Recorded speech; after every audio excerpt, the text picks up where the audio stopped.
ma India Africa Trade Council Peter Mensa na wochemu a wose mantem mako ensia ye ababeka ho no omoye hwehwemu ma betodwa se emu mienu tu womo abo moden pa de niam awodo agu akwam se bia mabu na wowo no obenya adwuma ye ne nkoba sese bi wona mbankyere mankyena sa mantem mienu ne ya Ahafo mantem na bono apoye mantem.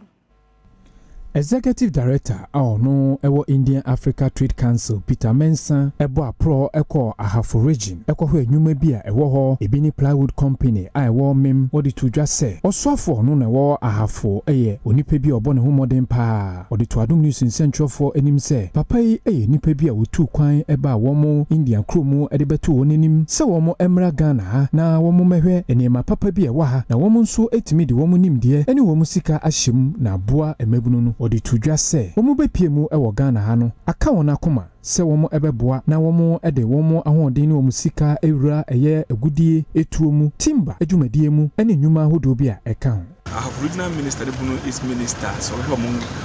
modern mo bone conference mo ton region yem for mo so ko India na obo ko ton regions no e ko nyame in charge ekuhia eye commissioners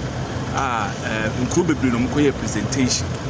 babia eka wo mo akoma paaye eye se wo ba sika kokko etuomu ne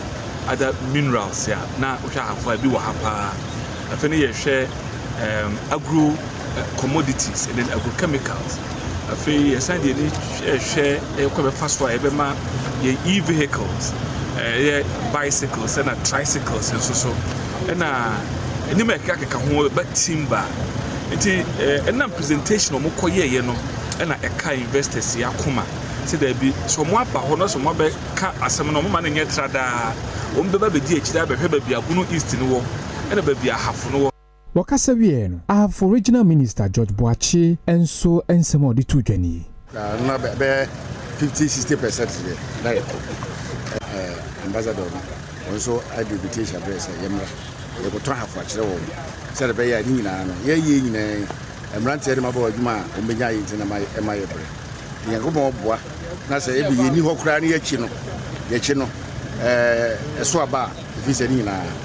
o mani e wo granite we say o mu su granite and the dear floor na bibia ntia me ka chobe se membi wo no say tero ma behwe se kala no e de o mo pa na fi o me enu achi no yakona na no ho na anamotru bia o mo bia no mo